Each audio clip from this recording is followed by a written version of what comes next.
આજકાલ એક નવો ટ્રેન્ડ ચાલુ થયો છે ફ્રેગ્રન્સનો.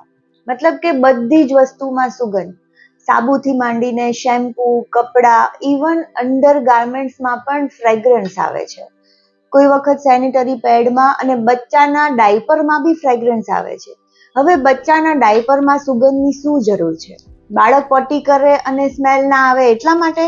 તો પછી આપણને કઈ રીતે ખબર પડે કે બાળકે પોટી કરી છે કે નથી કરી? અને જો લાંબા સમય સુધી બાળકે ડાયપરમાં પોટી કરી છે અને આપણને ખ્યાલ ના આવે તો પછી એના લીધે એને સ્કિનમાં રેશિસ અને રેડનેસ થવાના ચાન્સીસ રહે છે. અને જો એડલ્ટના અંડરગાર્મેન્ટ્સમાં જો ફ્રેગ્રન્સ હોય તો કોઈ વખત જો એને ફાઉલ સ્મેલિંગ ડિસ્ચાર્જ થતો હોય તો આપણને કઈ રીતે ડાયગ્નોઝ થાય અને એની ટ્રીટમેન્ટ કઈ રીતે કરી શકાય?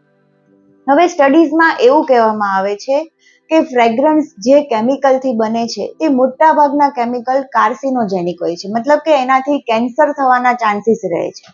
આ સિવાય એના લીધે સ્કિનમાં રેશિસ થવાના ચાન્સીસ રહે છે, સ્કિન રેડનેસ અને એલર્જી થવાના પણ ચાન્સીસ રહે છે.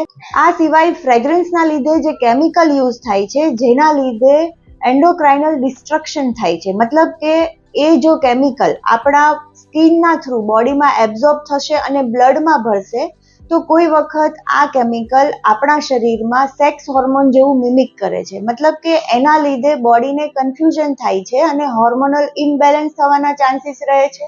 અને આ સિવાય આના લીધે કોઈ વખત બચ્ચાઓમાં પ્રીમેચ્યોર પ્યુબર્ટી થવાના ચાન્સીસ પણ રહે છે.